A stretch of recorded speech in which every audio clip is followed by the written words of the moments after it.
Mouth Off of Meika, where we dive deep into other stories, insights, and remarkable individuals. Today, I am thrilled to have DMG the Poet with us. DMG is not only just a poet and an artist, but a content creator, a husband, a father, and a testament to power, growth, and redemption. His journey is one of overcoming adversities, embracing transformation, and using his art to inspire others. DMG, welcome to the show. How you doing? I appreciate that intro, sis. I don't think that's the best intro I think I ever got. I tried to work on it. I had to work on it for you. You know, I have a star coming on my show. I have to say, I have to write it. Here you go with that. Here you go with that. I'm No, not a star. I'm just a black man who believe that if better is possible, then good ain't enough. That's all. right. So, how you doing this evening? You good? I'm good. I'm good. Tired, but I'm good. Yeah. So let's jump into the questions then. Just let's give a little background. Let's talk about your early life. Can you talk about your experiences and what shaped you to be who you are right now? Well,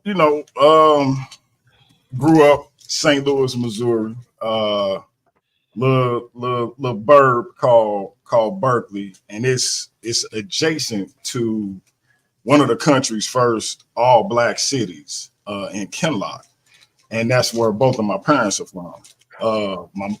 My mother moved, and my mother's family moved to Berkeley when she was a freshman in high school, and so she had me at 19. Matter of fact, she was pregnant when she walked across the stage to get her diploma with me.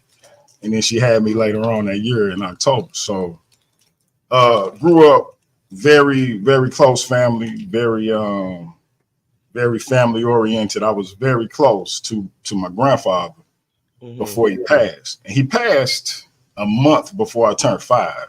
And what's crazy about it is, despite the fact that he died when I was only 4, I vividly remember times that I had with him because he had me every day up to that point in my life.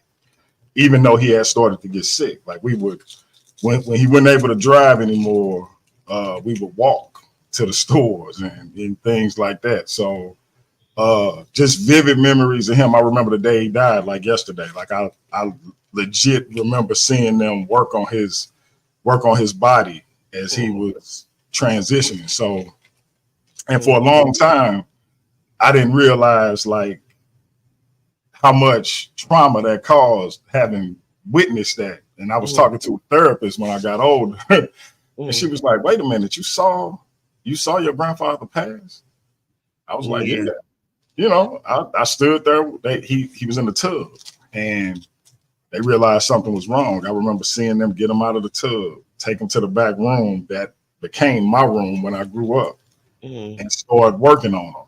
And so, but as I grew up, after he died, things with me and my mother kind of took a little bit of a turn because her relationship with my father went south. And you know how that goes. Unfortunately, sometimes when the affection of the man sort of fizzles, the affections of the kid kind of goes with it, because all you have left of that individual is the child. So you can't take out your frustrations on that individual, but you got this little dude running around looking and acting just like him. And so my mother and I for years did not see eye to eye. And so I spent a lot of time at my grandmother's house as a kid. And by the time I was in the 6th grade, I was basically living with her permanently. 6th grade, 7th grade, 8th grade. So, but that didn't really affect me per se. I just that's just how it was. I had a group of friends in my neighborhood. It was me, a brother I've known since I was 5 years old, and probably 4 other brothers. 2 of them were siblings, and the only one who had a father in the home was the one I've known since I was 5. the rest of us were single parent homes. I was being raised by my grandmother, and the rest of them, you know, it was just their mother. So we didn't really have an example of having a father in the house. His father, my friend, kind of took it upon himself to try to give us an example of what a man should be and what a father should be. But when it's not in your home, it's a different vibe. What happened to your father? Like, did he leave, or was he active in your life, or? So my father, the reason things were left with him and my mother was because, like a lot of young black men in the 70s and 80s, he liked women, and women liked him. And so, but you know, we as men sometimes deal in a space of hypocrisy. You know, we can have a lot of women, but our women can't indulge in the same behavior. And so my mother is the type of woman where she got a mouth, you know, and she gonna speak her mind, and she gonna talk, you know, her talk. And so I have a brother. I'm born in October of 76. I have a younger brother who was born in October of 77, but we have different mothers. I have another brother. Well, I should say my sister, which is with my mother, is born in 81. But then I have another brother who's not my mother's son, that's born in like 83. Then I have another brother who's not my mother's, that's born in, you know, it went on like that between. So you have a lot of siblings from your father. Yeah, and it went on like that between just two women for a long time. And it's like that kind of put a bitter taste in my mother's mouth, to the point where she decided she was going to start seeing other people. And when my father, I talked about the day my grandfather died, that's when he found out she was seeing other people, because he stopped by, and him and the guy who she was currently seeing actually helped get my grandfather out of that bathtub. And I remember standing there and them having this conversation about how she had to make a decision. So they was making her choose between the two of them. No, not they. My father. My father literally told her, "You can be with me, or you can be with him." And when she kind of like, "Wait a minute, you got, oh girl, you know, this and that," I don't want to hear none of that. We can get together. He literally said this. We can get together and we can screw. But if you continue to deal with him, you ain't gonna never be my woman no more. Oh, so he thought he was the prize. And stood on it. And that festered in my mother for so many years. And I remember seeing my father when I was in the second grade, where I met my wife, by the way. But I remember seeing him in second grade, coming up to talk to my teacher. And I didn't see him again until I was in the 8th grade. Oh, wow. Because they just could not, they couldn't be around each other. They couldn't do, you know, they couldn't co-parent, none of that. And it was like, as a kid, I don't understand what's going on. And so she took her bitterness towards him out on me, not just from the physical standpoint, but just telling me things about him that you really shouldn't tell a child about their father. And so, but while as a younger man, I didn't understand it, and I got bitter towards her. As an older man, I started to understand how those type of things can take place, because he literally ripped her heart out of her chest that day he said that to her. Because clearly she wanted to be with him, but and only him, but she wanted him to only be with her. And you know, it's a sad situation, because in most of those situations, the children are the ones who suffer. And so my sister and I, and my brothers that were with my stepmother, to a lesser degree, all suffered. Like my sister not close to my brothers at all. We have a brother who's, you know, supposedly not my father's child, but he's closer to my brothers with my stepmother than my sister is.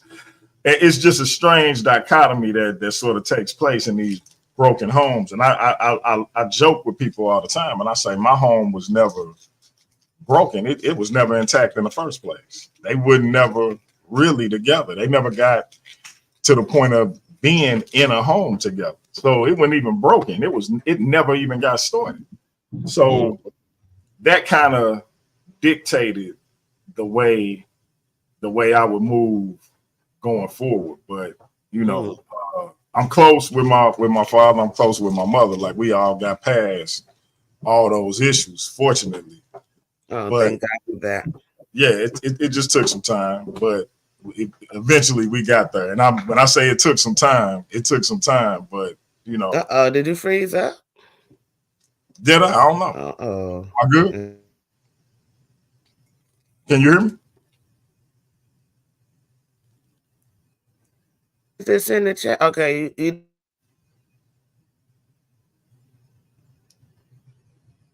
Meika, can you hear me?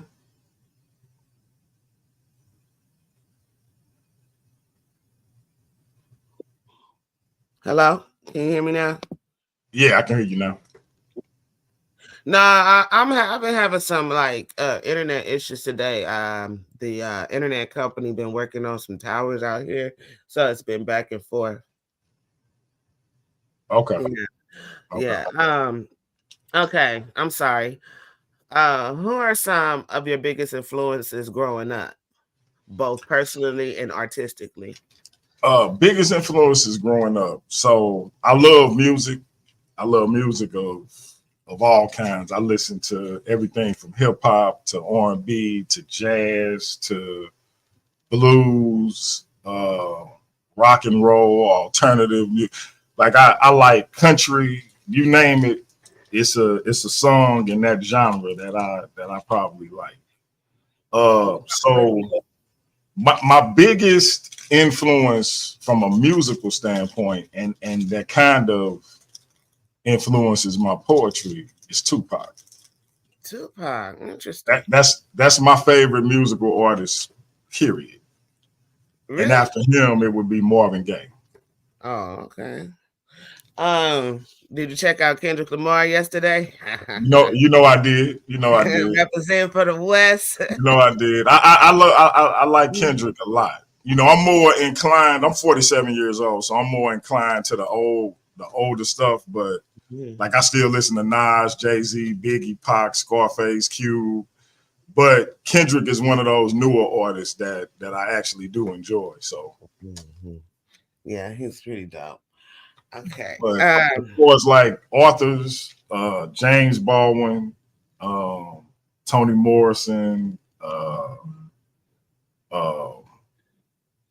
my man Langston Hughes, Sonia Sanchez, Gil Scott-Heron, musically and poetically speaking. So all of those artists kind of influenced, you know, my life, my style, you know, my writing.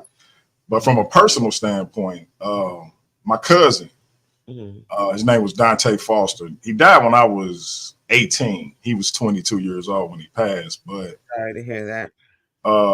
Yeah, you know, rest in power to my big cuz. But at a time in my life where I was still trying to figure out what my, you know, what my style and my kind of my swag, as the youngsters say, what that was and what that looked like. He sort of gave me the blueprint, and that's pretty much how I've been moving in terms of stylistically ever since. And me and his brother are like brothers. So if y'all ever seen my cousin Shabaka on the channel, that's his big brother. But yeah, from a style standpoint, that's really where I took all my cues as a youngster. How did you first discover your passion for poetry and music and stuff like that, for the arts? Musically, just growing up, listening to Michael Jackson, Prince, like I said, Marvin Gaye, the Temptations, all of the Motown stuff, looking at all of the specials on TV. And then when hip hop exploded on the scene, I liked a lot of different artists, Public Enemy, NWA. I was never one of the people who, this one particular style of rap was my bag. I liked all of the different. I liked conscious rap. I liked gangster rap. But the first rapper that kind of spoke to me was Scarface. Oh, I love Scarface. Now that's one of my favorite rappers right there. Yeah, when Ghetto Boys came out, I was like, man, like I like all of them, but that brother right there. And I remember when his first solo album came out, I still got it streaming right now. One of my favorite songs is Diary of a Madman. And I didn't know how much I would be able to relate to it later on in life, but that was the first rapper that really spoke to me. And then later on, I remember I was looking at a movie. I forget the name of it, but it had, y'all remember that actor, Chevy Chase, Demi Moore, Dan Aykroyd, all of these actors was in it. And Digital Underground with Humpty Hump. They had a scene in this movie, and I heard this young cat never clown around when I hang around with the underground. I was like, oh, that was fly, not knowing who it was. And then later on, I seen that same cat in Juice. And so I was like, man, who is dude like that? He got a nice little flow. And so then that album, Tupacalypse Now, came out. And I was like, man, this cat, Brenda's Got a Baby, Trapped, Violence, Soldier Story. So all of those cuts on that first album, I was like, man. And then the second album, and I remember he did this cut with MC Breed, I Gotta Get Mine. So, and I was through. Pac was my cat. And so, but how I got into poetry, it's funny. My wife and I've been knowing my wife since second grade. And I've been liking her since second grade, but she wasn't paying. I was just her friend, and almost like family, because her next door neighbor dated and eventually married my cousin. Shout out to Metu Jallo, Nothing But Trouble. That's the name of the movie. Shout out to my bro. But so we was almost like family, because my first cousin married her next door neighbor, who was like family to her. And I was so shy, she didn't even know I liked her. And so we didn't get together till like our junior year. But when I got with her, I wasn't trying to tell her that I had liked her all that time, but my sister gave it away. And so we get married. I was 20 years old. She was 19. So we super young. We buying a house. We got a kid. And all of a sudden, I started going through some things mentally. And Meika, I think you done heard me speak on it, and most people who listen to it heard me speak on the fact that I deal with bipolar 2 disorder. And it's a heavy thing to deal with when you have no clue what you're dealing with, no reference for it, nothing. And because of that influence and me just being immature, irresponsible, and all of those things combined with that, eventually about 10, 11 years into our marriage, we separated. And while we were separated, I was trying to find a way to communicate to her what I felt. And so I started going on these poetry websites, urbanpoetry.net, stuff like that. And because I'm trying to find like a black poetic perspective, I'm like, I'm gonna send my wife a poem, like send it to her email at work. And she hit me with something heavy. I sent her this poem that I copied and pasted off this website. And she was like, that's a nice poem, but it'll be better if you sent me something you wrote. That's And nice. I was like, damn. She knew. Oh, you hear me? And so I was like, well, shoot, I could write a poem. So I wrote one, sent it to her. I was like, all right, I wrote this, and this is just how I feel. And she was like, yeah, I like that a lot. And I found myself doing it every week. Then I found myself doing it like every day, just writing. And then all of a sudden I had like a book. Like, so my poetry book that I put out a couple of years ago, I had a lot of those poems for years, and I just was sitting on them. And she kept telling me, you need to put these out. You need to publish it. You need to publish it. And I finally listened to it. And that's how that came about. Me trying to express my feelings to my wife and not having too much pride to actually say it to her. So I just wanted to kind of write my thoughts down and let her read them. And that turned into me writing poems about everything. And that ended up being one of the main ways I express myself. Oh, so you ended up publishing your poetry, right? Yes, ma'am. What's the name of the poetry book? It's Love and Life, Volume 1. I'm actually working on Volume 2 now. Okay. Can you share a pivotal moment in your life that marked the beginning of your growth journey?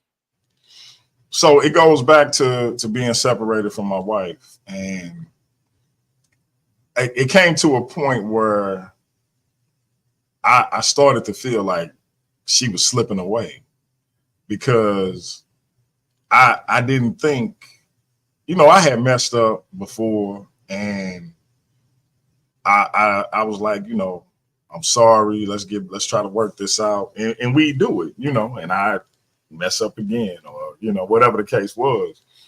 But this time was different. She was not trying to deal with it. And something happened.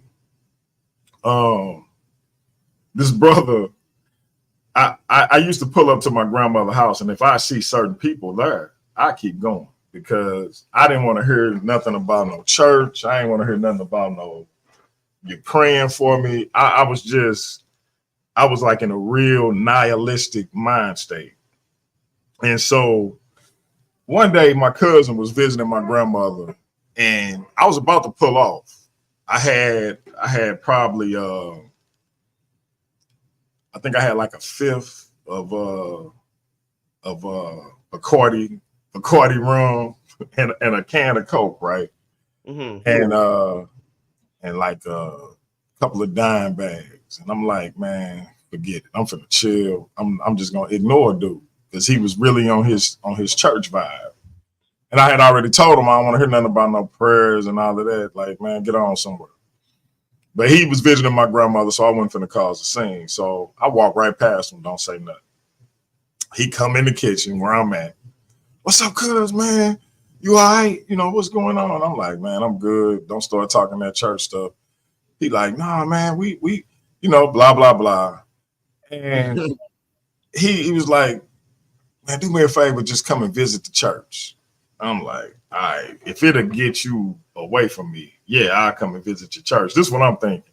But I'm also the type of person, if I tell him I'll do it, I'll do it. So I'm like, I'm gonna go visit his church and get it over with. But he was like, yeah, man, you can meet my man Eric. And something about that name, I was like, Eric. He said, yeah, his name Darren, but everybody call him by his middle name, Eric. And I was like, darn, this happened to be a real good friend of mine. And so I'm like, how you know him?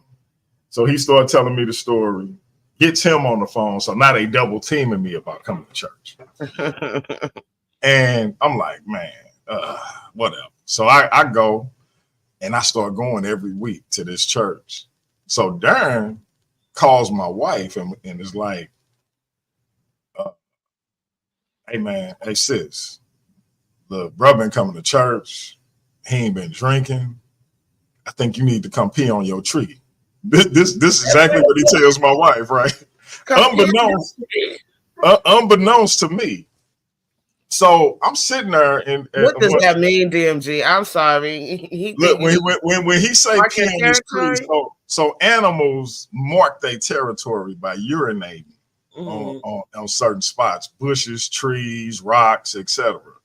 So he was telling her to come mark her territory because, from his estimation, some of the single sisters was checking the brother out. Now I'm not noticing none of this. I'm just coming and trying to, get myself together because I was kind of scratching and clawing for my life at that point. And so I'm sitting there one day, and he was like the armor bearer for the pastor. He up there at the pulpit, and he point to me, and he pointing, and I'm like, what? I turn around, it's my wife and my kids. I'm like, what y'all doing here? So they come and sit by me, and we started the process of trying to get back together. And she was very, very cautious. Like, we're gonna take this very slow. We're not jumping back into nothing. Maybe we can get to the point where we can go on some dates, but in the meantime, we just gonna take it slow. And one of her prerequisites was that I get my whatever this mental situation I had was, that I get it checked out. And because I had never addressed it, like, I would go in a rage and punch the wall and yell and scream, rip doors off hinges. And one of the things that I'm thankful to God for is that I never put my hands on her, my kids, or anything like that. But I did cause a lot of fights in clubs and lounges. There's a lot of clubs and lounges I still can't go to in St. Louis. But how is that like for you? Because I'm dealing with my son and his mental health, and I'm just having a hard time. And it's a little bit outside of your interview, but dealing with him and communicating with him, like, how is that when you go through those moments? Is it like hard for somebody to get through to you, or do you lose like consciousness? How's it? What is it like for you? When you in that state, you really not trying to hear nobody. And it's not till you, like, I would go into a rage and do all this damage. And then, it could be days, it could be weeks, it could be just a matter of hours. And then, but once you crash and you back to normal, you want everything to be normal. And the people around you like, hey man, that ain't normal. You touched the wall, dude. My cousin used to tell me, man, you was screaming in your wife's face. You screaming in my face. And I'm just like, man, that's over with. Because I desperately want everything to be back to normal. But one of the biggest things is owning what you did in those moments. Because it's offensive to people when you assume that they supposed to move on because you mentally moved on. Because when I say you mentally, just like, I'm not in that space no more. Right. But then because it's almost like you indifferent to it. But then when you look at the damage you caused with regards to how the people around you are feeling and all of that, now the sadness starts to come in, and now the depressed part comes in, and that comes off away to people because you the one did all this. What you sad for? But not understanding you can't even control it. So you have to have a lot of empathy while also at the same time being stern with your son, because he can't duck responsibility, because that's going to frustrate you. So he got to own whatever it is he doing when he in a particular space. But the empathy comes with, this is a chemical imbalance that unless he is taking his medication, he can't control. So that's where the empathy comes in for you. And so it's a balance. And if you're not operating in love, you can't deal with a person under these circumstances. You know what I mean? That's just what it is. And so I just advise people to one, have the patience and the love that you have for that person and push that as far in the forefront as you can. But also understand that they have to be held accountable for what they do, because you can't reward bad behavior with a pat on the back once everything is back to normal. Because if you do that, it's no reason for an individual to get help. They can just keep on going and going and going, and then when they spiral, they wig out, and then they crash and they sad and they get through that. And the other part of that is that takes a toll on them. It's, if you look at it, it's a lot of people with this illness that take their life. Yeah. And I'm not trying to scare you or nobody else out there, but, and I tell people all the time, I get to certain points where I have what they call rapid cycling. So I What's could that? be, when I say rapid cycling, I mean I could literally be straight, like I'm normal me, Mm-hmm. and then I'm that other cat. Like, I don't want to talk to y'all. I'm gonna sit down here in the dark and listen to some ominous music, some Johnny Cash, Nirvana, you know, some old ill type of music, you know what I mean? And just soak up this fucked up, this messed up feeling that I'm having. Right.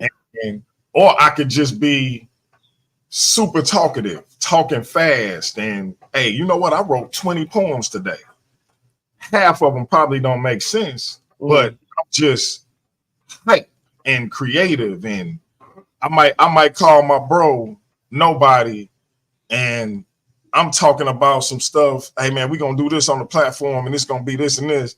And he may notice it, and he may not, because I could genuinely want to do that, but it's like, you know, so it just depends, because I'm a rapid cycler, so I'm in and out of these different moods. And when you have that, it's hard to keep up. And so sometimes people lose sight of, he deal with this situation, because a lot of people, my therapist told me, she was like, you speak so well and you communicate so well about the situation. She told me I should try to work for NAMI. It's like Yes, I'm dealing with NAMI right now yeah, as an advocate, and I go to some of their keep workshops. working with. Please Keep do, working with. because it's especially, I mean, where I'm at, I don't know what it's like across the world, because I really don't travel much, but you know, in Los Angeles, like downtown LA, it's just a lot of people dealing with a lot of things, and the mental health are it's like a lot of people it's growing. It's like a lot more people are having mental health issues. Like back in the day, it was like maybe 1%, 10%. Now it's like damn near 50% of the population in LA. You know what I'm saying? So it's definitely something in the water. Something is going on, and there has been a change, you know. So please, I mean, if you could advocate and be a spokesperson for NAMI, especially for the youth, man, do that. Please do that.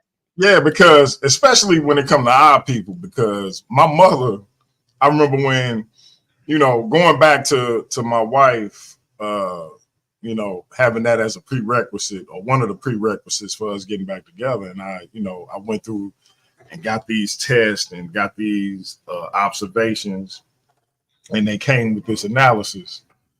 My mother couldn't accept it. Her the first thing out of her mouth was, you don't have no bipolar, you know, excuse how my mother talked, but that's how she said it, right? And I'm like, you think I want to say I got this thing that, you know, like, I was embarrassed.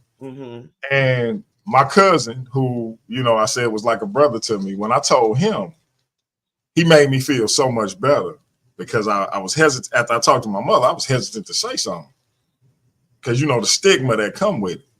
And when I said it to him, he was like, that actually make a lot of sense. Right. Because when one thing that people don't realize too is that it's exacerbated by alcohol. Really? And so I would drink a fifth of Hennessy before we even got to where we was going. And you would see me go from sad, like I'm all of a sudden I'm talking about my grandfather and his brother, to I'm cool, I'm hyped, man. Let's get to the spot, man. We finna shut it down. You know, we had this little popular group of friends. Like when we would walk into the spot, people would be up like, oh, they here, and we the life of the party. And I'm super shy. People don't believe me when I say that, but when I would drink, I would be very like outgoing. And so that's why I would drink like I did, so I wouldn't be like off in the corner quiet. And so, but then by the time we got there, now I'm mad. And so I'm walking around like, and for whatever reason, when we would do these functions, I would get a little female attention. And it seemed like it was always the female that was there with a dude. Oh wow! Try to start. And look, I could care less about the dude she was with. Like I'm looking to disrespect homie.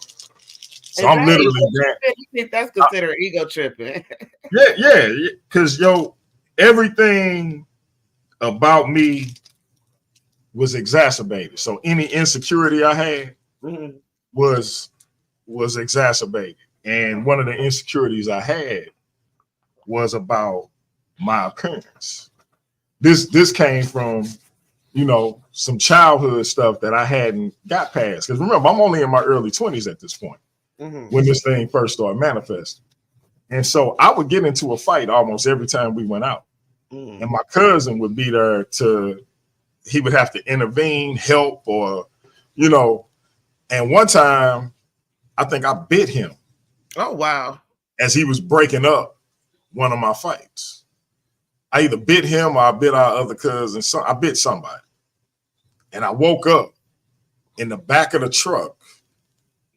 They in the club. They didn't went to the next spot. And I'm in the back of the truck. So I get up. I'm thinking I'm about to go in there. They done took my wallet. Why? Because they can't have me going in there because they know what's going to happen if I do. So it got to that point where everybody was beginning to understand I had an issue. And so mostly my young wife was catching the brunt of it. And so, like, how you see people, they say when they in a manic state, people buy race cars and buy horses. I would literally go to the mall and spend like $3,000 on jewelry. Ain't paid nan bill. Ain't paid nan car note.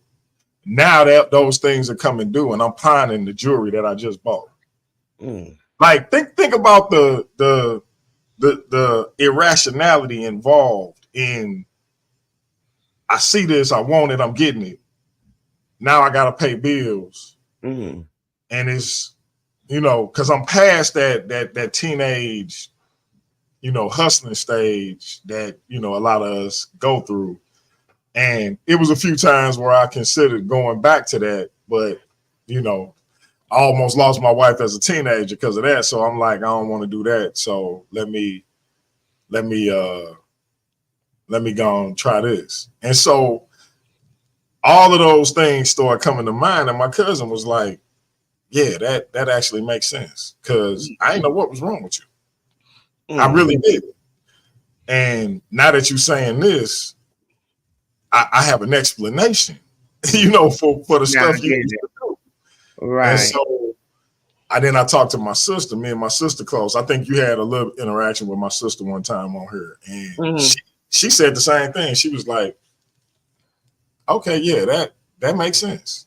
Right. And so I was like, okay, now the people that's closest to me is telling me, yeah, you ain't really got nothing to be embarrassed about. This is just what it is. And so I'm like, okay. So I got my prescriptions and I told my wife. And it took me about 2 weeks to tell my wife because I didn't want her to think that I was trying to use that as an excuse for the stuff I did. Whether it was, the stuff that could have cost me our marriage or the stuff that, I ain't know how to go about saying it to her. And when I finally said it to her, like she always do, she handled it like a G, and she was like, "Oh, okay, we can deal with that." And I was like, "That's all you got to say?" She was like, "Yeah." Wonderful. I mean, to have such a support system, that's and that's not to say that it don't get challenging, because it be days like I'll come in and I'll walk right past her and she'd be like, "Husband, you're not gonna say hello to your wife?" And I'll be like, "What's up, baby?" So, that type of thing. But so, it gets challenging sometimes, but she been navigating it. And even on your meds, it's still challenging. Yeah. It definitely is, because so the mood stabilizer they give me, it go back to when I told you my therapist was talking about how I'm able to express myself and explain things and stuff like that. Sometimes I think that's why they have me on such a low grade mood stabilizer. Sometimes I think I need to be on a heavier one. But even with that one, it can kind of put you in a state to where you almost like zombified. And so I start trying to do to where I would take like half at night, half in the morning, trying to figure out a balance, because they tell you, and talk to your doctor to kind of figure out what dose work for you where your life can continue and you not just one of these people who you see sitting in the chair just staring off into space. And so I tried to play with that a little bit to try to figure out, okay, how do I still have like a social life? And because it got to the point where my wife and kids was like, "Daddy, go to work, come home, and go to sleep." And I remember my wife called me and she was like, maybe you need to talk to them about that medicine, because you not you. And so you don't want to become something less than who you are, but you don't want to run the risk of having a manic episode either. So it's important to find that balance, and the only way to do it is to work with the doctors and the nurse practitioners with figuring out what dose works for you. And every now and then I've had situations where I don't have like the violent outbursts so much anymore, but I will get into a state where I want complete solitude. I think everybody want that. I mean, and like, no. When I say, I mean, like, if I could, I would like disappear off the grid completely for months at a time. Oh, month. Oh, I'll do it for like 2 weeks. Yeah, no, I do that right now. And it'd be like, but that be in that instance, right? Like I wake up and I'm like, man, this social media stuff, and I don't want to be, and all of a sudden I'm making mass exits out of groups and logging off of Facebook and all of this kind of stuff, and it's almost become like a telltale sign that I'm on the edge, so to speak. Right. And in the most recent years, I've been able to kind of pull myself back from the edge, but it was a time when I wasn't able to, and so I'm thankful for that. But I want to get to a point where I don't even have those little mini episodes either, because they still kind of come about to where you wake up just and it's almost like, you ever feel like you had something important to say but you can't remember it? Yeah, that's the feeling I have when something is about to occur and I can't explain it. A lot of people tell me I'm blessed because it hit people out of nowhere. Like they don't know when it's coming. But me, I literally get a feeling, and I can try to cut it off at the pass, and then sometimes I can't. So, and it's different for everybody. So what I'm saying happens to me, that wouldn't be what your son deal with or what somebody else deal with, because everybody experiences this thing different. Right. Well, his is a little bit more severe because I don't think he had bipolar disorder. He has schizophrenia. Oh, so, most definitely. So yeah.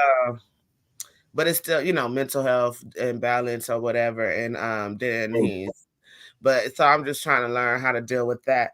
But but if I can, the main thing about that question you asked was me understanding that my wife, this was probably my last chance to have my family intact and to be the father and the husband that I wanted to be. And so I kind of took the steps that were necessary to do that, and getting my mental situation as much under control as I could was one of the first steps towards doing that. Okay. Defining growth and redemption. How do you personally define growth and redemption? Just taking, not allowing your mistakes to break you, because a lot of times, particularly the mistakes I've made in life, and the things that they could lead to, it can break you when you look back and realize you had everything you wanted, but you the reason that you no longer have it. Decisions you made are the reason that the people that you care about no longer trust and believe in you the way they once did. And when you have to own that, it can mentally break you. And so for me, it's about taking those mistakes, and instead of allowing them to break me, using those as lessons for myself not to repeat, and for me to give to other young men my age, and even older men, as lessons on what not to do in regards to your family, your friends, etc.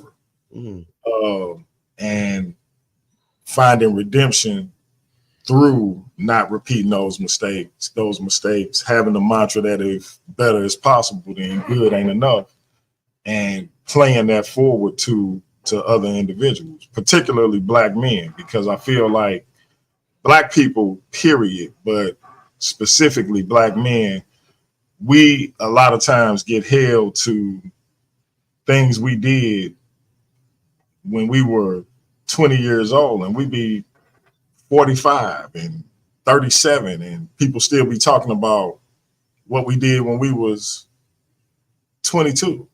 And it's like, what the hell do that have to do with me now?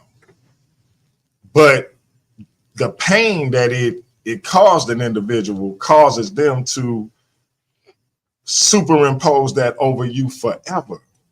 Right. And so you have to resolve in yourself that you've moved past that. And if a person want to continue to view you in that light, that's on them. But you have to resolve in yourself that you've moved beyond that. And that's where the redemption comes in. Understanding that, sometimes people can recognize the positive strides you've made, but you have to recognize it in yourself and continue to play it forward with other people, because a lot of times people, they're not going to let go of stuff. So you have to let go of it for yourself. Right. What was the catalyst for your path to redemption?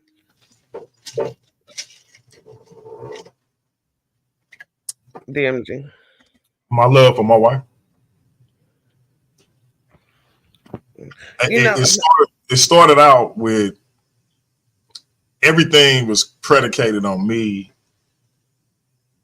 trying to keep my wife in my life, right? And then realizing that I really don't have no control over that. That's her department.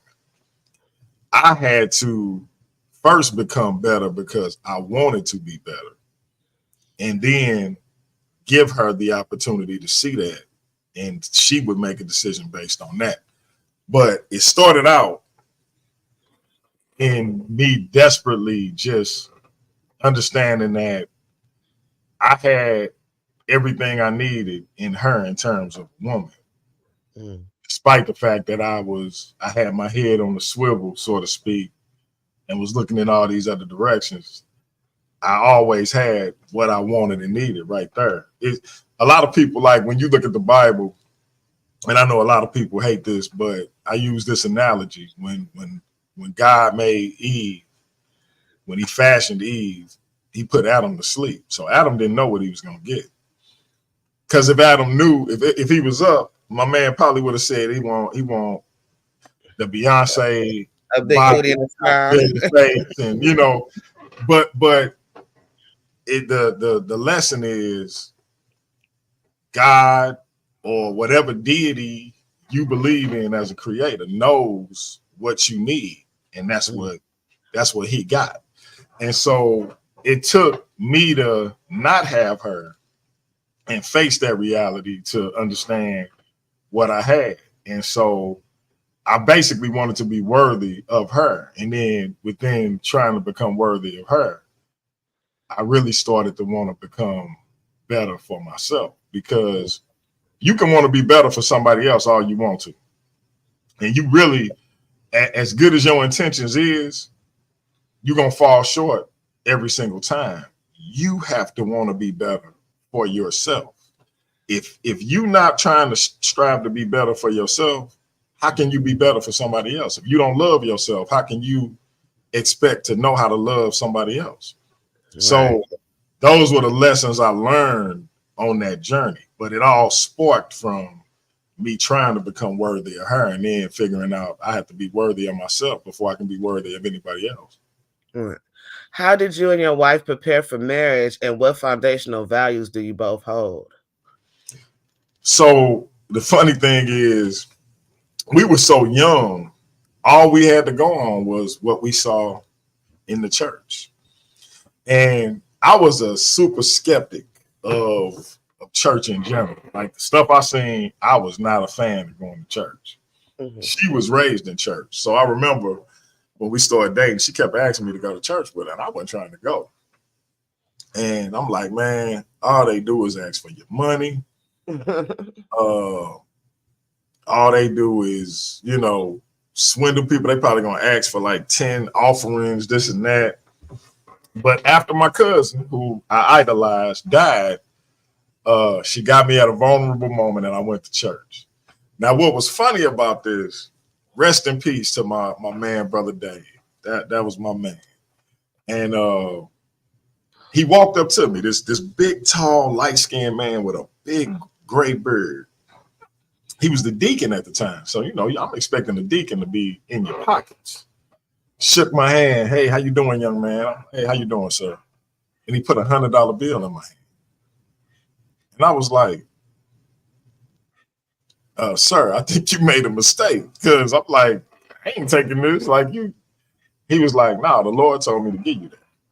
And I was like, what? So he didn't flip the whole take your money thing on his head, because he just gave me some bread. Right. So I'm like, what the hell? So I go up to get prayed for. Shout out to my uncle pastor. He was the assistant pastor back then. And he all in my business. Like, he praying that I get along better with my parents, because at the time I couldn't stand either one of them. And, you know, praying for me with regards to my grandmother. I had like anxiety about something happening to my grandmother. And I used to tell my grandmother, I hope I die before you, so I don't even have to deal with that. And I'm looking at my girl like, man, you been telling this man my business? And she like, I ain't telling him nothing about you. I ain't even telling him you was coming today. So that kind of changed my perception on church. Shout out to Sister Ruth Miller. She walk up to me and she say, how you doing, mighty man of valor?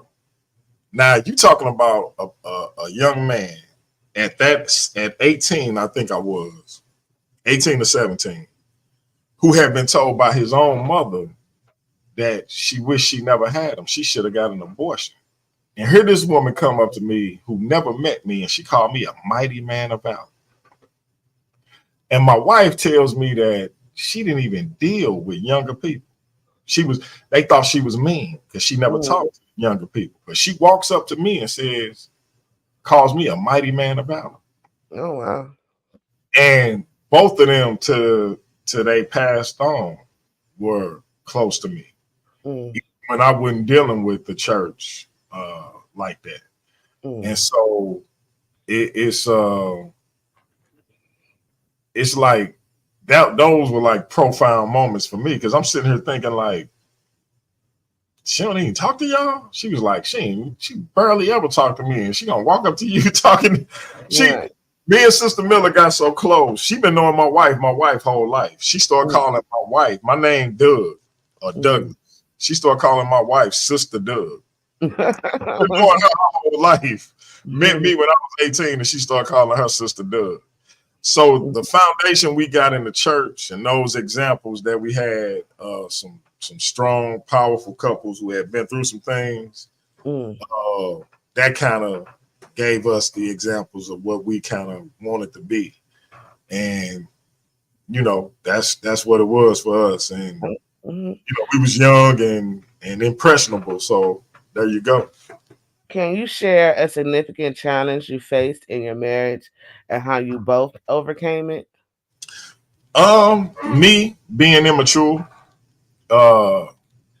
me not being ready to be a husband, and not being mentally prepared for the responsibility of being a husband and a father, and my young and at a young age, and my young wife having to navigate not just that, but being a young woman with a child, and us being young homeowners and not quite knowing what we got ourselves into, because, no one prepared us for home ownership. Everybody just thought it was great that this 19-year-old was buying a house, but nobody never really sat me down and said, hey, this is what, you have to do. And the way your property looks affects, the people around you. And I didn't understand none of that. Again, my mother never owned a house. Up to that point, I bought a house before my father did. So being married young and me not being ready to meet that challenge was the main thing that I think was the main challenge for our marriage, because that umbrellaed into several issues, whether it was financial, whether it was moral, whatever you name it. Because as the man of the house, as the head of the house, if I'm not in line with in the ways that I'm supposed to be, then everything else is on shaky ground. So that was a tough lesson to learn, and a tough responsibility to understand, because you're young and hard-headed and brash, and and so I just didn't really get it. And so once we hit that transition to where we got back together after being separated, we both had kind of a new perspective on what our expectations were and how we were going to move forward. And so that brings me to my next question. What communication strategies have been most effective in maintaining a healthy relationship with your wife? Just being honest. Even when feelings gonna get hurt, even when it's gonna be received a particular way, you just, like I tell my wife all the time, like, you ain't gotta worry about nobody coming to you with a particular kind of news. If I don't want to be with you no more, I'm just gonna tell you. Like, At this age, I mean, if you knew her since what, second grade, I don't think you gonna ever not want to be with her at this point. and that's a fact. But see, not wanting to be with a person and doing the things that it take to continue to be with a person is two different things. See, I could want to be with her, but am I willing to do what it takes to continue to be with her? So if she says, I want you to be faithful to me and only me, and I decide I don't want to do that no more, I know if I step out with somebody else, that means it's over for me and her, right? Mm-hmm. And so if I do that, then for me, it's like, all right, let me tell her this is what it is. And instead, because at 47 years old, I don't have I done got my knee scoped. I'm not going to be trying to sneak around and, creep and all this kind of stuff. If it get to that point where I'm not spending time with you in order to spend with somebody else, we just need to sit down and have an honest conversation. And I hope she feel the same way. Now, will that ever happen for me? Absolutely not. I hope it don't ever happen to her, but I'm just using that as an example of how I feel we communicate, because we just say what it is. Like, hey, babe, you might want to go gargle your breath kicking. Like, we just keep it a buck. And we've been together since 1994. So it ain't no reason not to. And I think that as long as you honest about what you want and what you require, what your goals are, and who you are as a person, because nobody stays the same. I'm not the same person I was in 1994, and she's not the same person she was in 1994. I'm not the same person I was in 2018. Right. So you continue to evolve as people. And so you have to be willing to roll with those evolutions and those changes. And so and get to the core of who that person is, because the core of who they is who you love. And so, and if you feel like you can't love who they are now, you need to be honest with them. Because there's a lot of people sitting around pretending that they still in love with a person. They may love them and they may have love for everything they done built with them and the time they put in with them, but they not in love with them no more, because they not the same people they was, and the person who they've turned into, they can't love. Right. And I never want to be like that with her. So I just try to keep it honest. Right. How do you balance your role as a husband with other responsibilities such as work and personal interests? That get difficult sometimes. Like even with doing the show, you know what I mean? Because my wife called my show my mistress. She like, hey, my husband's job, his mistress. We don't like it. We don't like it. If we calling it your mistress, you better take a mental. Yeah. So she like, you gonna be with your mistress tonight, or we doing something? And it'd be like, when she start talking like that, it'd be like, yeah. But that's part of the idea. Like, I've always wanted to share my platform with other people and have like a group of brothers and sisters who I could trust to come on and put out content that's going to edify our people. And it don't have to be content that I agree with. Like if my man Metsu hit me up and said, hey, bro, I want to come on and I want to teach about ancient Kemet. Let's go. If my man Captain K hit me up and say, hey, I want to teach about the Israelite paradigm, let's go. And they both know that. I hope Metsu still know that. It's been a minute, but I got to get him back on here. The brothers I got as admins, the Craigs, Darian, the GT, Kahani. I have them not only because I trust them to put out content that our people can be edutained with, as I like to say, but also Hey man, I gotta go spend some time with the wife.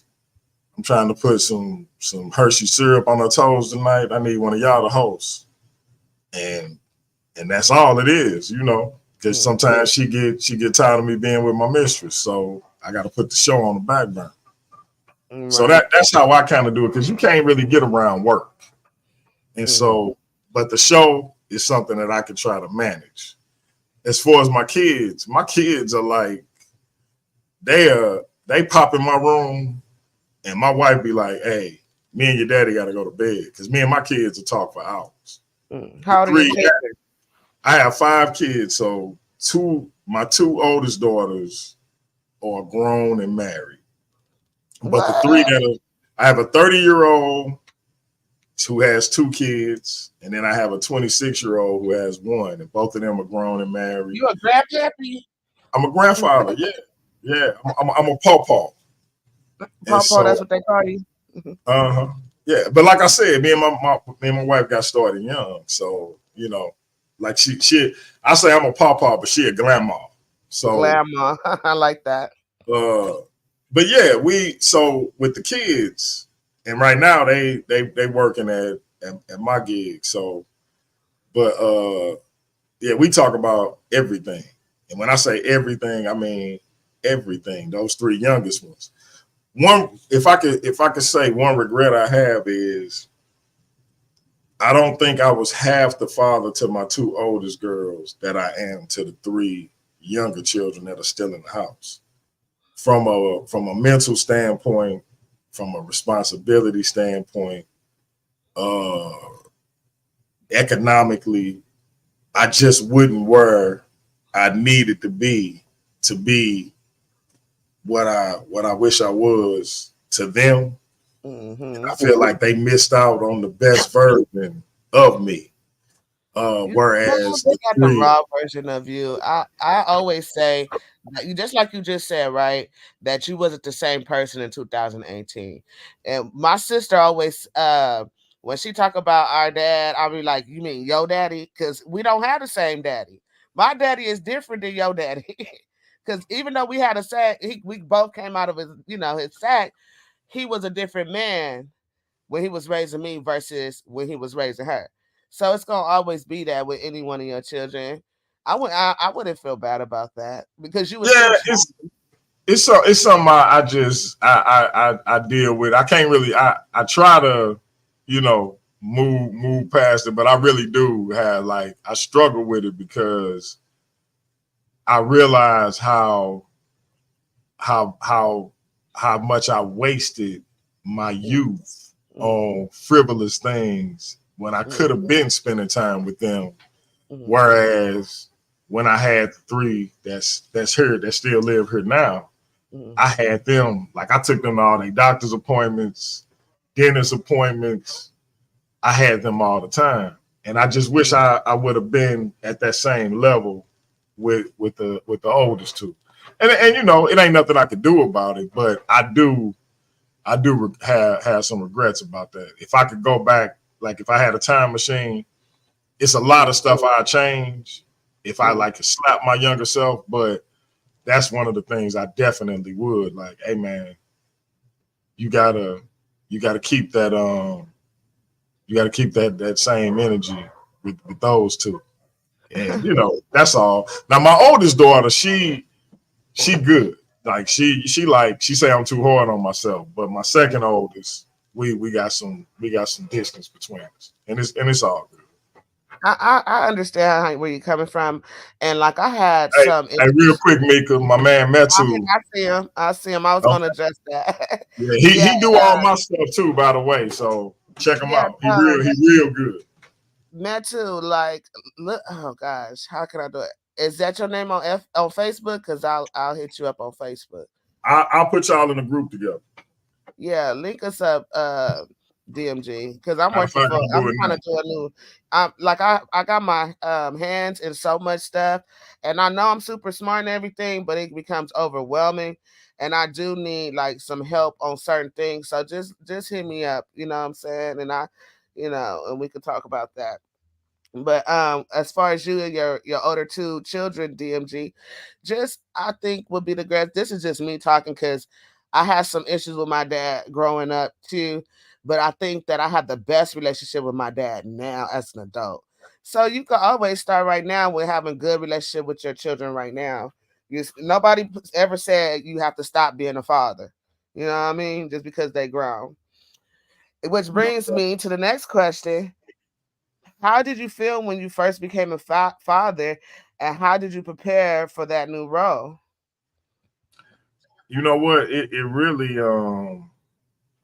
it was kind of like I had this situation where so we lost a child Mm-hmm. and our first one together. Oh, I'm And sorry. when I used to speak to the baby, whenever she would hear my voice, she would Mm-hmm. move. Like soon as I hit the door, she hadn't moved all day, but when she heard me, she started moving. And it devastated me when we lost her. Mm-hmm. So when we started to have children,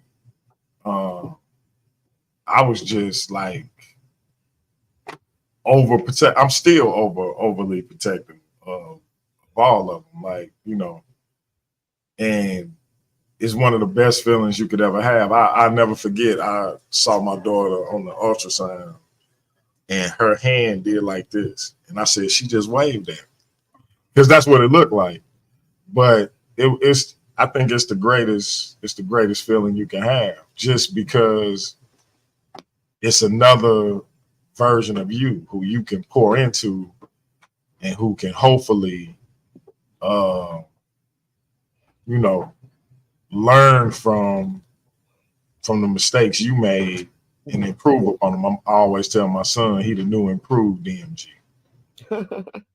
He don't uh, have to he don't have to repeat the mistakes me and my father did. I'm so sorry. How you pronounce it, Matt? Too about what's going on, but hopefully, you guys will talk. Um, what is? Oh gosh, I was waiting for. Oh yeah, what is your parenting philosophy, and how do you implement it in your daily life with your children? Did I say Um, everything? so for me, I try not to judge my children, and I just try to have unwavering support.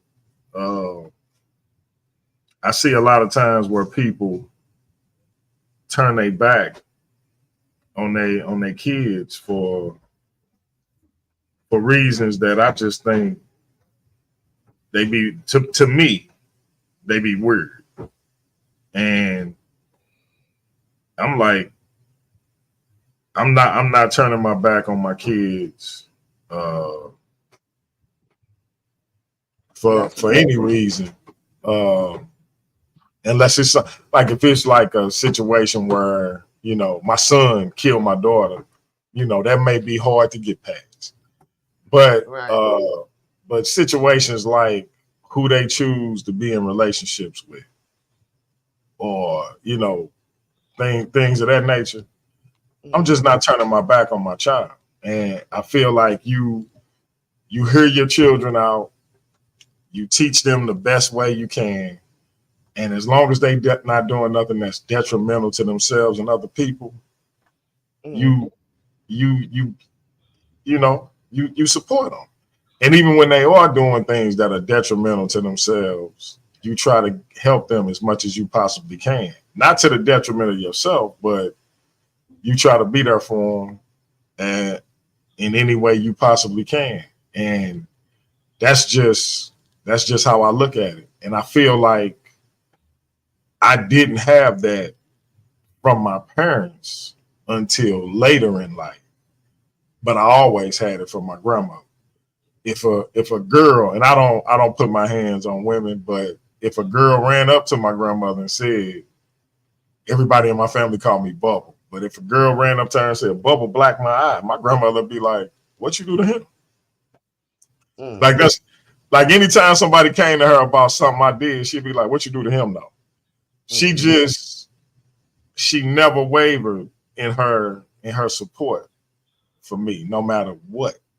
And that's who I learned from. So I just take that same philosophy. Like this, I'm gonna be a father for the rest of my days. And so I just take that for what it is. And they know they can tell me anything. You ain't gotta hide nothing about yourself from me or nobody else as long as I'm alive. Because if anybody come at you about whatever, they're gonna have to go through me first. I'm gonna protect them with my last breath. And they know that. And I feel like they feel the same way about me. So, right. How do you and your wife work together to create a cohesive and loving family environment?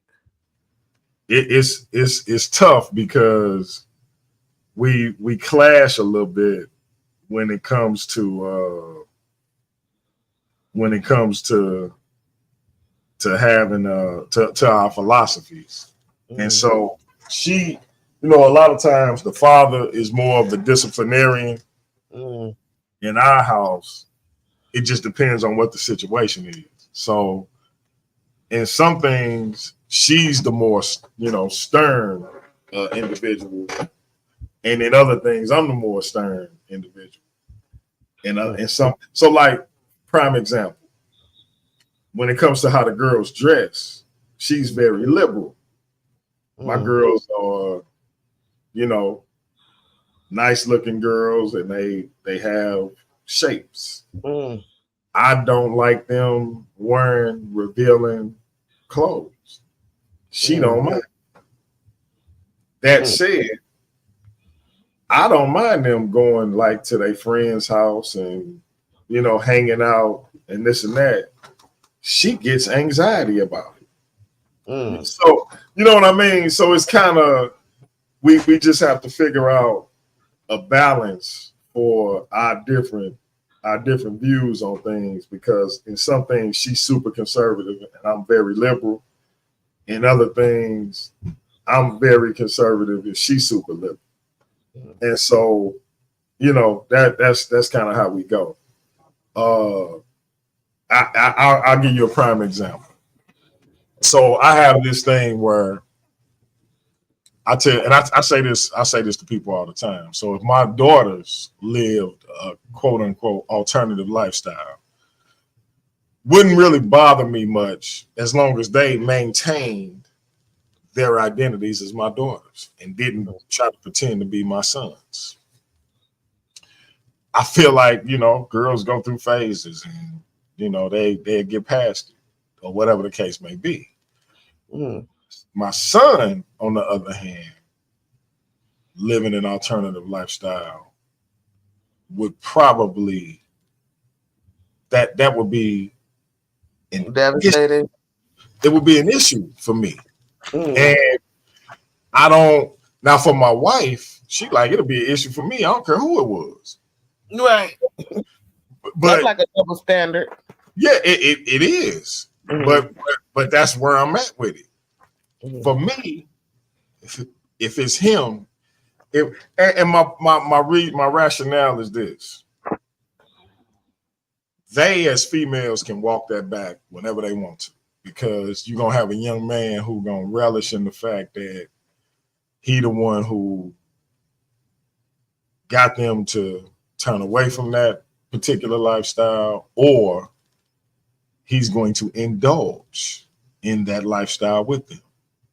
Either or, they can find solace in a particular kind of relationship. Men can't walk back that particular, like if you in that, you probably in that, because it ain't no walking that back for a man. Tank said you can. He lied. And like, what's my man, Donnie McClurkin? He been divorced, I think, 2 or 3 times because he say it ain't for him. He still has issues with those type of desires, and so, and I'm no expert. I'm not pretending to be. I don't judge anybody for what they do and what they don't do.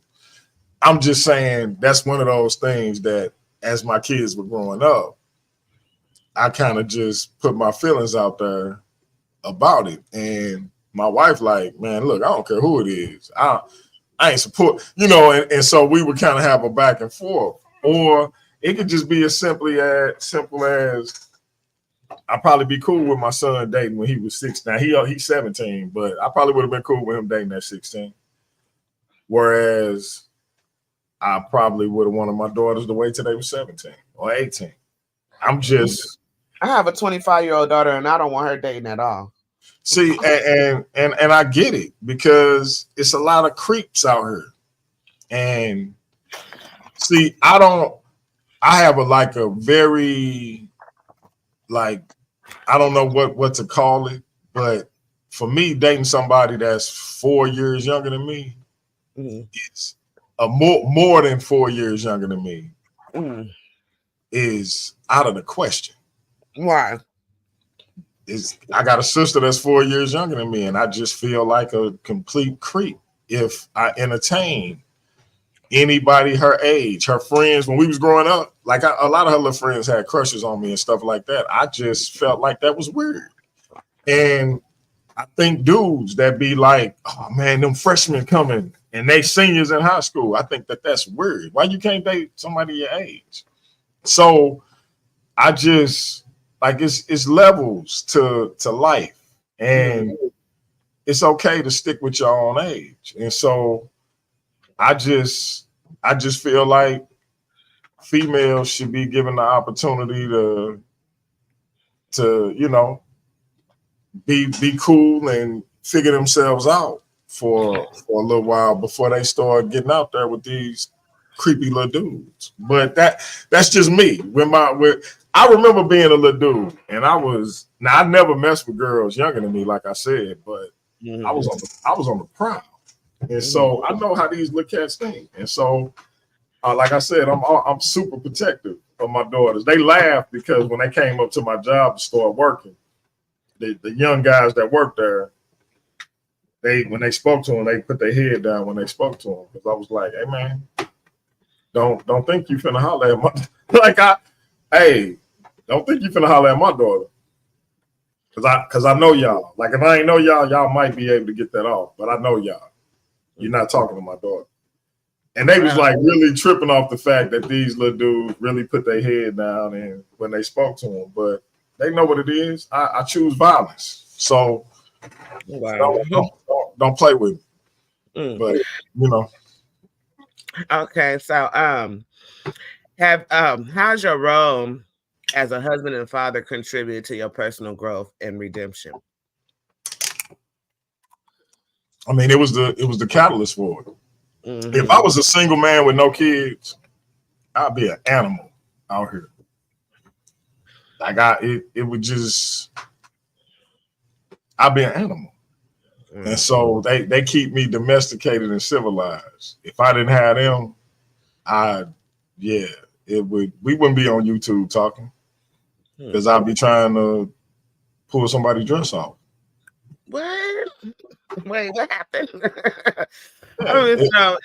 Shout out to what's his name of Matu, because I feel y'all now. He said his fiance is 28 and he's 37. See, because I'm 44 and my husband is 35. Yeah, but see, all of y'all grown, so I ain't judging that. My cousin, who like my brother, he 48 and his wife like 32 or 33, I think. Again, I'm not judging nobody who do it. It's just not my thing. That's all. I ain't judging nobody though. Shout out to my man Metu. Okay. What are, let me see. I think I asked you that question. I had it. So that was a question I had for you, Nick. Oh, how has your art played a role in your personal growth and redemption? Like your poetry, how did it play a role? Was it like an outlet? Did it help you, grow? It was definitely an outlet, and yeah, it definitely helped me grow because it taught me. So I grew up being told that I had a learning disability, that I wouldn't really amount to nothing, didn't have any talent, these type of things, right? Really? And so when I look at life, and I'm like, I dropped out of high school and I got my GED and I started taking college courses, and I'm having conversations with college professors, and they telling me how impressed they is with my work and my knowledge of certain things in history and writing and, you know, things of that nature, right? With regards to mythology and philosophy and stuff like that. And I'm like, I thought I had a learning disability.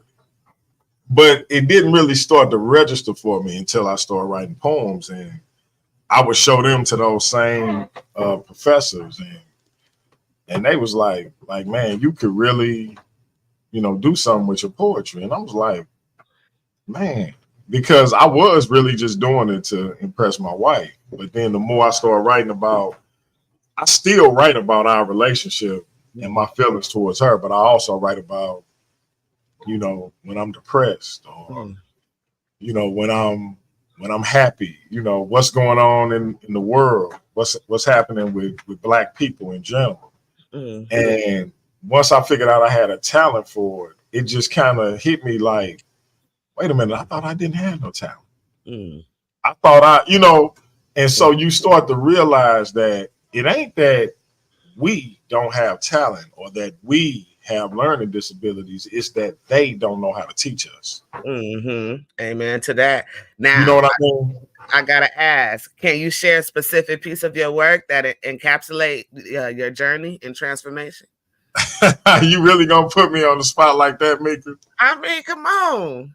I mean, we need to hear a little something. Just give us a little something. Wow. Okay, you can send me a video, send me some music, or find a poem and read it. But I'll come back to it. And yeah, come back to it. I'm gonna open it up. Looking, while you're looking, right? Right. Yeah, I'm opening it up. Okay. So let's see. Let's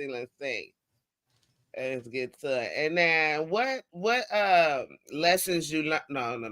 What advice do you have for those who may have been going through maybe going through what you've went through? What advice would you give them? Just, you know, I hate to sound cliche, but I would say never give up.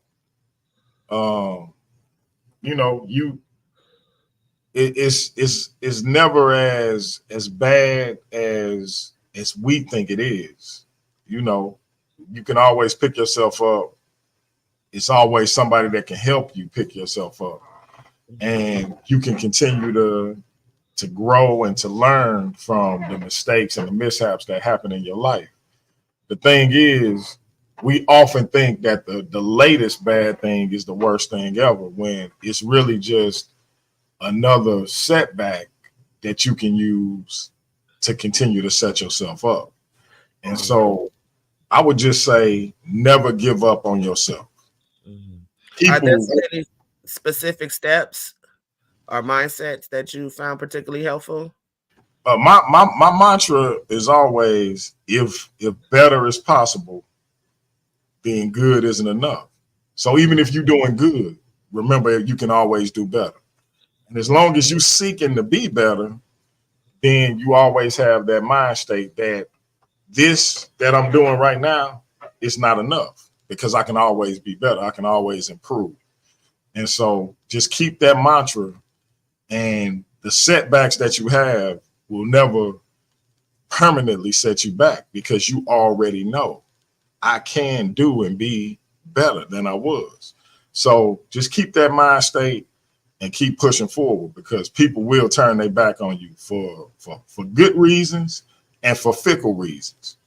But you have to always have faith in you, no matter what.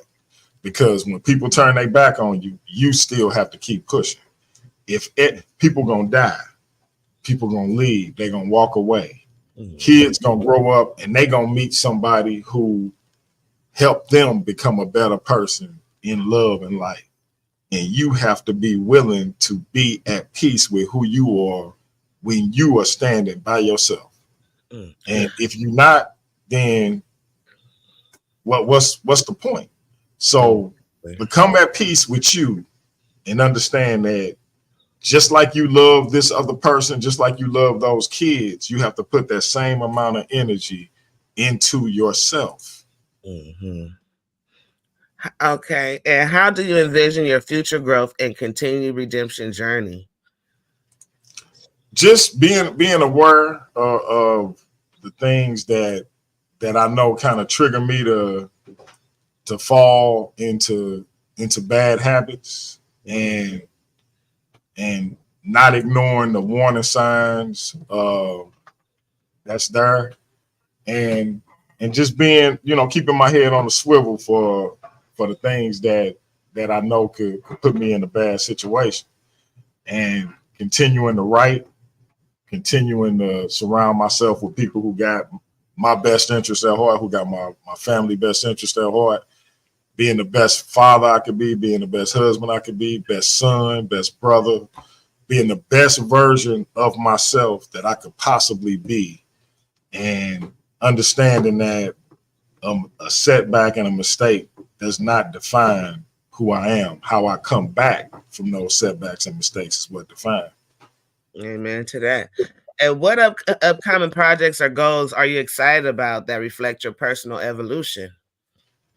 Well, I finally put out my poetry book. And while I'm proud that I put that out, it wouldn't, like, from an aesthetic standpoint, I feel like I could have did a better job. And so I'm working on volume 2, which will be a lot better when it comes to, the presentation of the book. So y'all look forward to that. I'm gonna try to have that out by October, on my birthday, October 14th. And then, what we doing with the platform. Shout out to the Craigs. Those brothers really helped me elevate the platform to where it is, and it's still a small platform, but we growing. Shout out to my man, the GT and the Dream Team, for bringing powerful content. Shout out to my man, Nobody. Shout out to Meika and everybody else that helped me, bring good content to the platform. We're going to continue to try to bring stuff that edify and edutain our people. Like I always say, if you Black, I'm with you, and I hope you with me. And that's why I shout out, my Christian brothers and sisters, my Kemetic brothers and sisters, the NOI, the Moors, the 5%ers, the atheists, the Abos, the Rosters. I shout all those ideologies out because, like I said, we can have uniformity. We can have unity without uniformity. And we can disagree without being disrespectfully disagreeable. And so I want to continue that mantra where our people know that this is a platform that they can come to, speak their speech. Even if we disagree, we can disagree without being disrespectfully disagreeable, and the cream gonna rise to the top. So whatever people decide to follow, they can make that decision for themselves. But at least they was allowed to come on and teach whatever it is they had to teach, and have conversations about whatever it is they want to have conversations about. So very proud of what we're doing on the platform. We got a tournament coming up. Shout out to the Craigs for putting that together. And we're gonna keep moving forward on the platform. Like I say, I got the book coming out hopefully in October. I'm trying to get that done. And that's all. We're gonna keep pushing forward and keep bringing, hopefully satisfying content to y'all. All right. Did you find that poem yet? Yeah, I guess I found. I guess I found one. Let's see here. I want to shout out to the chat too. I'm sorry I didn't get to say hello to everybody. Shout out to Penn, and I think that was your boy St. Louis. Who is St. Louis ISUPK? Ain't that your boy? Oh, that's Captain K. My man's in there. Yes, ma'am. That's, like DMX said, that's my man's in there. Yeah. And I think one of the Craigs is in there. Russell Brass. You ready? Russell. Yeah, I'm ready. So this is called, for those who don't know, one of my white nicknames is Jam. So y'all take that for what y'all will, but this is called a blues for Lady J. It say, each time I close my eyes, it's your face that I see. I wonder if you feel the same way about me. You have a face like an angel, but you make me want to sin. I can't help but contemplate what might happen when I see you again. The moment arrives, we come together in a passionate embrace. Our tongues become enthralled by each other's special tastes. We remove our clothes and let them fall to the floor. With each touch of our lips, we both seem to want more. You are my queen, and I shall worship you from your head to your feet. In all my days, I've never tasted anything so sweet. Our heartbeats as one during our ballad of love. Our bodies become entwined, and we fit each other like a glove. Our hands are clasped tight together as we get closer to the end. We can't hold back our bodies as we fall into a tailspin. The climax is here and it's over and we're done. I let you sleep as I watch the rising sun. I give you a kiss to the forehead, simple and tender. As I prepare to leave, more thoughts of you seem to enter. I get to the door, but one last glance at you and I'm compelled to stay.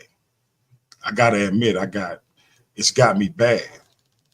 This blues for Lady J. Oh, wow. That's some snapping. A little bit X-rated. It's a little X-rated. We're supposed to be PG up in here.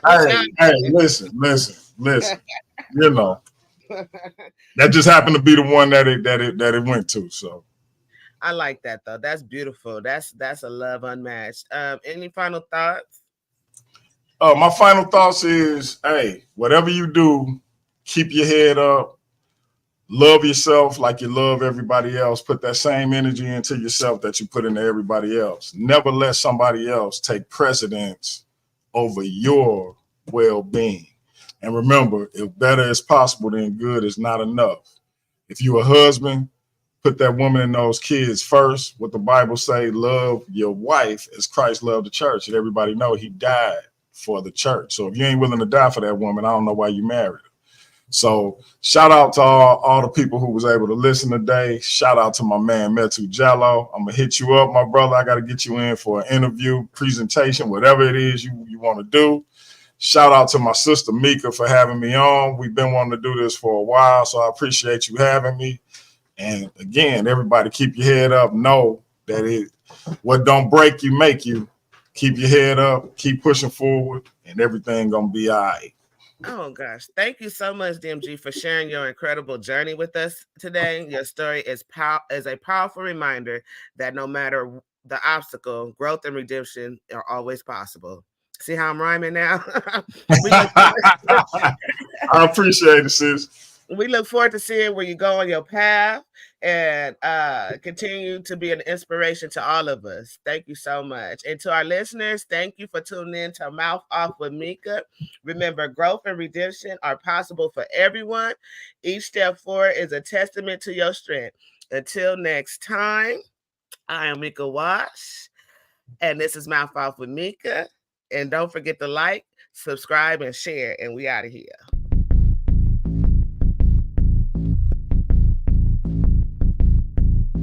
Show who you are. Good Rick. Is you kidding? Bid the forbidden. As it was written, you overbidding. With the heathens, karma is a bitch, so how you living? Pray for my enemies, unforgiving. Cast the pearls on hog moms and chitlin'. If it's too hot, get your ass out the kitchen. Finger licking good, good looking. Stewing in the stew, I'm cooking. You psyched out, paranoid and shookin'. Shook the table, babes, I'm booking. Get prepared for this ass whooping. Listen to the words being spoken. You were talking, I'm awake and woken. While I'm spitting this, got your spit, got choking. Era up, a glimpse in my world, I shut open. Parallel in my mind.